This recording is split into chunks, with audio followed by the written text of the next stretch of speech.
že každá muzika je poznačená s nejakým folklórom a nefungovala by na opačnej strane zemegule. No, je to, určite to všetko. A niekedy tak aj treba si vypočúvať také nejaké kanály ako z východu, aj takto, že japonské, no jasné. Japonský kanál. Môžeš, hovor. Ruský kanál. A niektoré, alebo aj stanice televízne, hudobné stanice. Japonské. Trebárs. Určite majú a to treba pozrieť, je to veľmi inšpiratívne. A sem tam aj to pozeráme. Čo sme hovorili? Jaká bola otázka? Otázka bola s muzikou, že či už niekde je. Aha, okej, dobre. Ale to tam asi nemáš. Áno, to je jedno, to ma napadlo po ceste, takzvané. A povedz nejakú poslednú vtipnú príhodu, ak ťa napadne. Fú, Nechcem... na to som sa mohol pripraviť. Na vtipné príhody sú väčšinou všetci pripravení a či to je to niekto nie je dokonalý, múdry schybia tieto a potom tam Andráši povie a teraz vtipné príhody, tak každý tam z tých hercov má niečo pripravené. Bol si tam už? Prečo?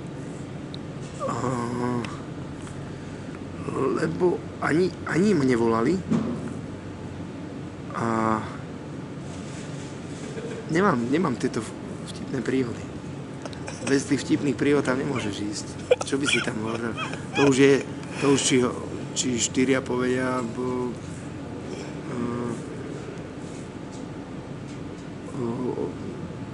koľkokrát sa otočí malá ručička okolo svojej osy za 24 hodín, tak to viem povedať, že áno, nie, tak 3, 4, ale tam ide o tie príhody. A hlavne, aby som tam musel spievať. A toho sa báli. Myslíš? No, asi áno. Ale nie, no.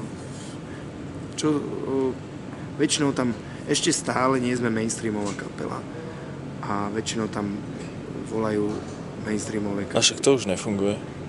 Mainstream? Nie, henty, múdry schybí, či čo to? Teraz to funguje, ale s inými moderátormi. Pozeráš to? Vieš čo? Nie. Príhoda. Príhod je veľa a väčšinou, keď je dobrá príhoda, tak sa použila do pesničky. Dobre. V pohode. Najväčší fail. Fail je ako trapas. Hej.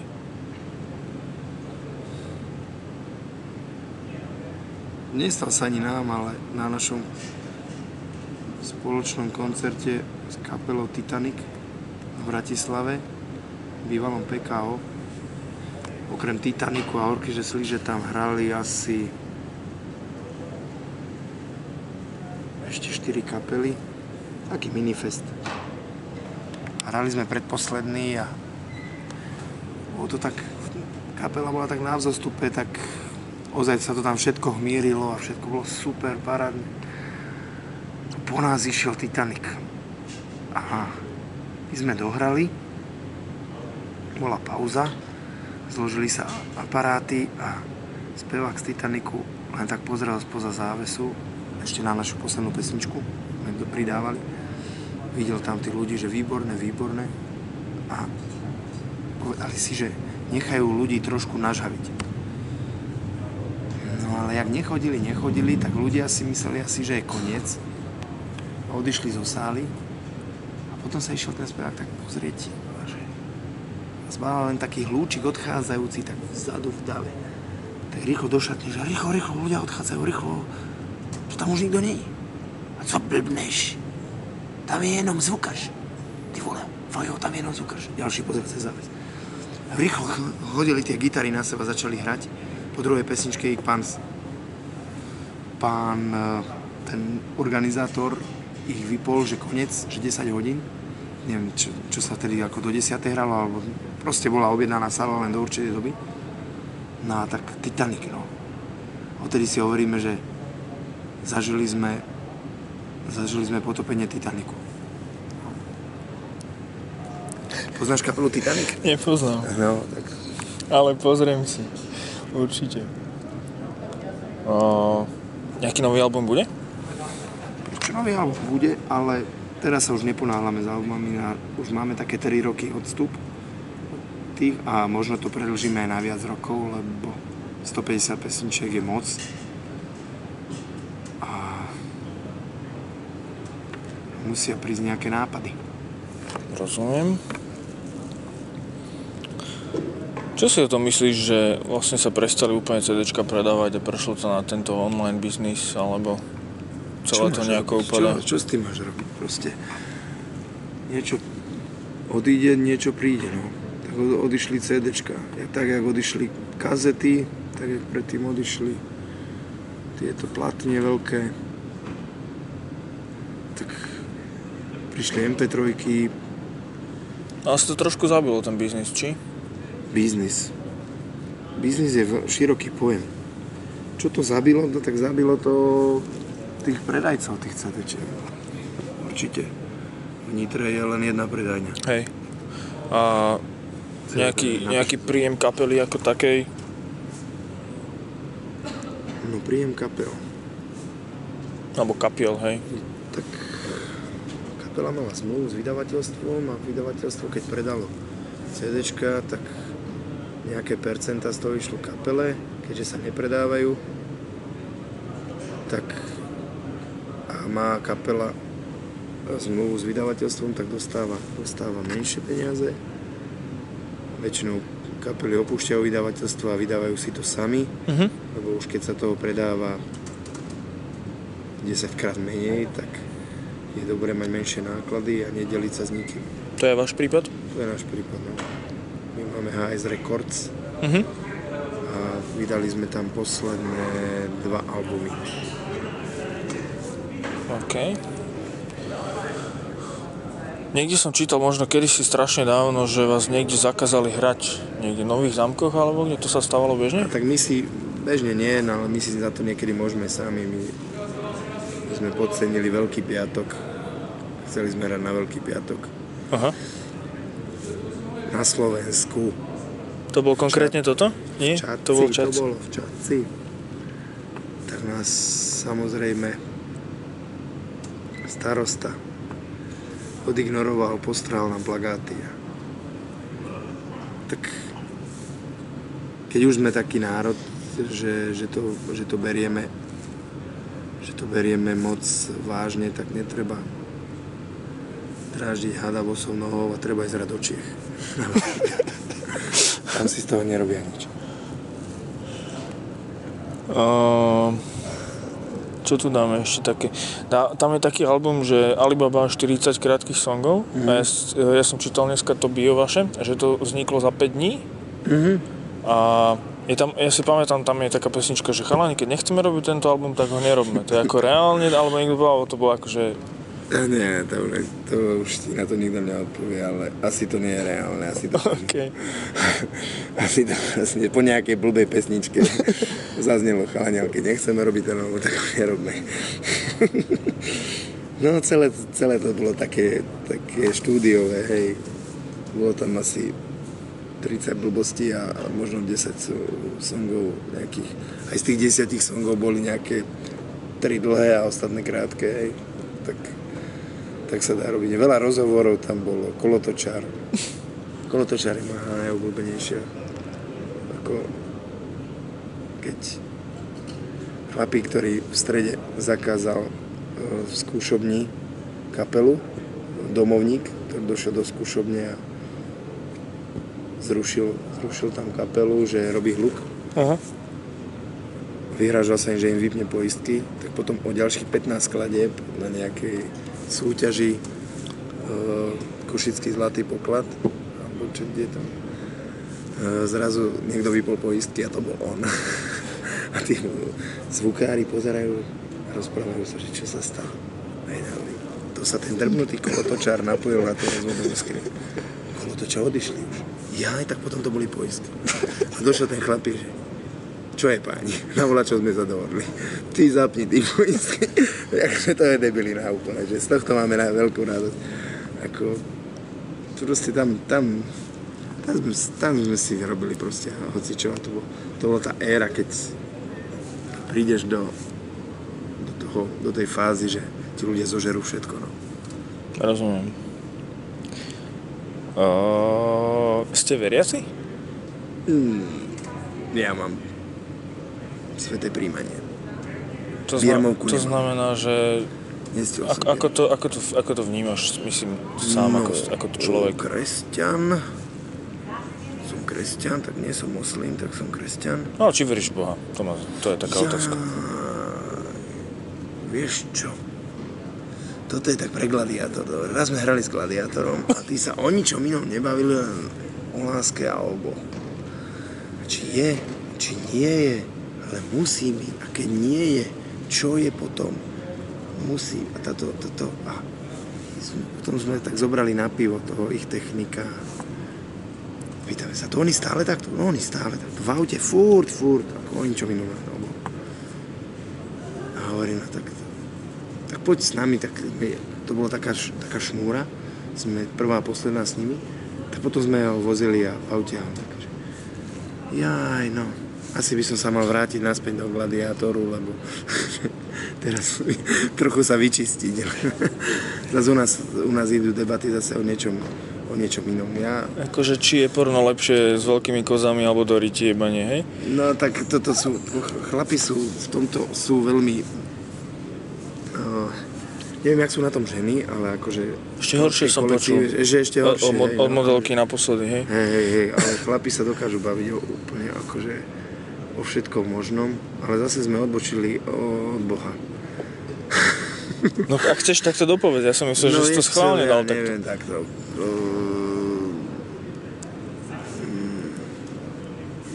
Sám neviem. Dobre. Beriem to ako odpoveď. Komár ti lieta nad hlavou. Kde sa to vzalo? Už je teplo.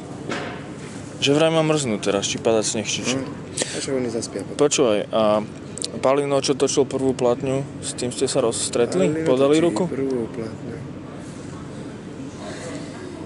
Ale 3-krát v živote. Československo je malé, tak vždy sa stretneš. Na dni otvorených dverí sme ho videli. Potom raz som s ním telefonoval, ale to sme si s ním len srandu robili, tuším. Sme mu volali. A čo ste mu volali? S Julom Viršikom sme boli niekde na pive a mal tam mobil a neviem, niekto listoval v tom zozname, že ty máš Haberu, že no? Môžem mu zavolať, že zavolaj. A tak sme mu volali. A ako to prebiehlo? Bol nadšený? Nepamätáš. No, pýtal sa, kto je tam? Julko, to si ty? Julko. Potom Julo to zobral, že nie, to sú chlapci z orkestry, že... A počuli sme akože tak, ako dosť nahlas tam povedal, že kokoti. Ale akože v dobrom. Rozumiem. V dobrom. A potom ale celkom pozdravoval nás. A že R&B Soul sa mu páči, tá pesnička. Vidíš to, musíš vyrobiť takú pesničku, aby sa Pálovi volačo páčilo. Tak R&B Soul sa mu... Že tým sme ho dojali. Dobre, no a to porno je lepšie s tým veľkými kozami alebo do análu? S veľkými kozami alebo do análu...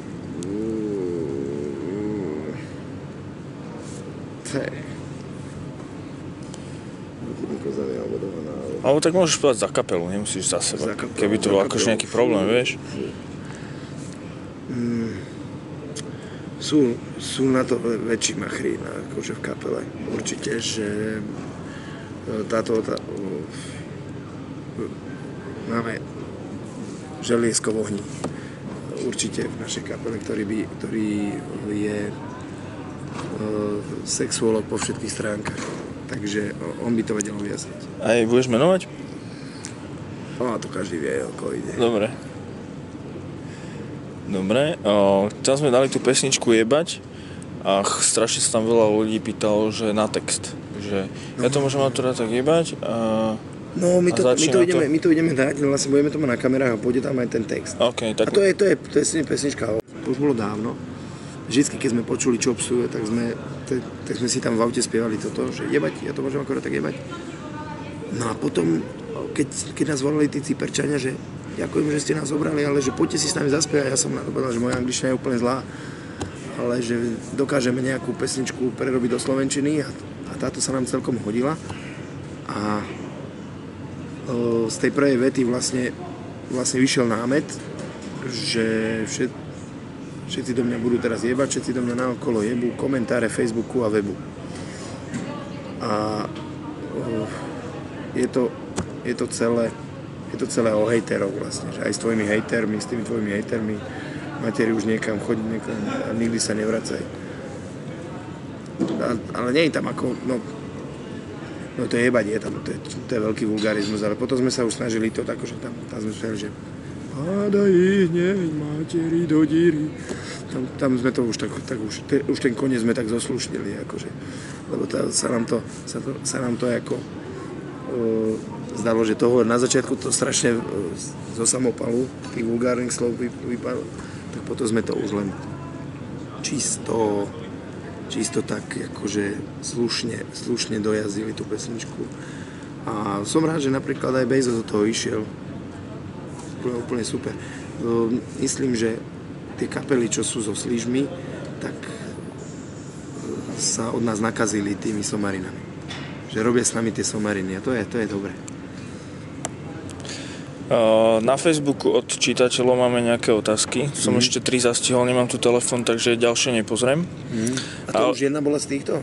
Nie, teraz prvá ide. Ale ak máš telefón, tak môžeme potom ešte pozrieť, ak máš čas a chuť. Že Marek sa pýta, že keby ste si mali vybrať vokalistku Sisu Sklovskú alebo Evu Mazikovú, že ktorá by to bola? Obidve.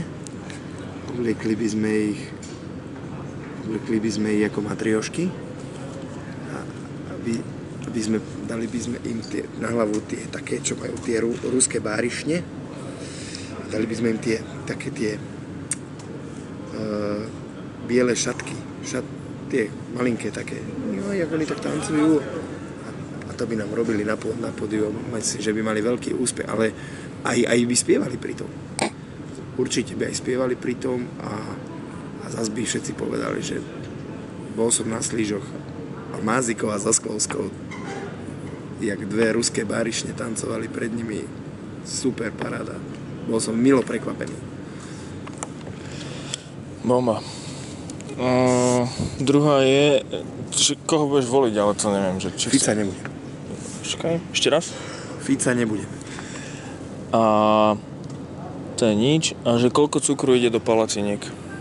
Koľko cukru ide do palaciniek? Do jednej palacinky? To neviem. Že do palaciniek. Tak ja neviem.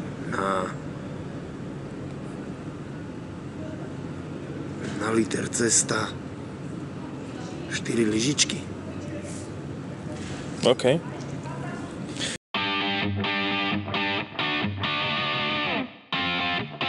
Dokonca aj súkromná akcia má svoje čaro, na ktorej sa momentálne nachádzame. Ja sa vždy oblečiem do gala a potom drbem riaditeľov, ktorí si myslia, že na horky, že treba dosť v rifliach. Vždycky akože, a vy ste kto? Ja som riaditeľ. Vy neviete, ako sa slušne chodí na akcie a okamžite sa chodíte prezlieť. Ja mám z toho srandu, akože to, a už 5 rokov som spovedal, že VIPky a firemky a takéto akcie hrávam zásadne v kravate a v bielej košeli. Ale máš čopicu mám, tak ja si z toho robím srandu celé. Ale je to v pohode. Takže Myslíš, že toho ešte, že tie melódie všetky, že niekde už nie sú? Niekde na opačnom poli zeme, že ich tam nespieva niekto, vieš? Lebo áno. myslím, že toho už je Určite. A v Saudskej Arábii odzadu. Tam sú presne tie, že tam ide proste to... Len si otočíš notový zápis. Áno, a proste tam, kde ty dávaš proste, akože napríklad všetko je podvod. Ty tam dáš od a oni začnú oni začnú s tým dlhým, to, čo ty máš na konci, tak oni začnú. Takým fanúšikom, ako sú fanúšikovia AC/DC, ktorí nechcú nikdy, aby tá kapela sa začala posúvať inde. Proste to musí byť prvá, druhá. Že keby ste si vybrali tie bicie z tých pesničiek, tak neviete, akú skladbu hrajú. Ale oni nechcú iné. to je... Iba raz sa pokúsili o nejaký experiment AC/DC a ten album pochovali všetci fanúšikovia a vrátili sa potom k starému. A tá kritika, že prečo neurobíte už konečne len taký punkový album bez tých vašich balalajok a sme hrali na balalajkách toho vojaka v tom snehu, tak, alebo proste také, my to voláme, také tie úlety. No, tak preto to robíme, lebo to tak oživuje tú tvorbu a ucho je nastavené tak, že dobre, môže tvrdú muziku, môže aj pomalú, ale keď je to pestré, tak mu to tak ladí viacej, no. Akože nepotrebuje to vypnúť po 5. pesničke, že už mi to lezie na nervy. Ale zase, no, je to špekulácia celá, ale tak prečo my už od roku 2002 sa tým živíme a všetci si to všimli a už sa netreba nikomu ospravedlňovať, každý to vie. A takto to je. Robí to málo kapiel, čo je ako dobré. Väčšinou sú tie kapely také, že si idú to svoje a nevybočujú. Hej. Čo slížom vyhovuje. Lebo sú v tom vybočovaní a tým všetkým ako taký jedinečný.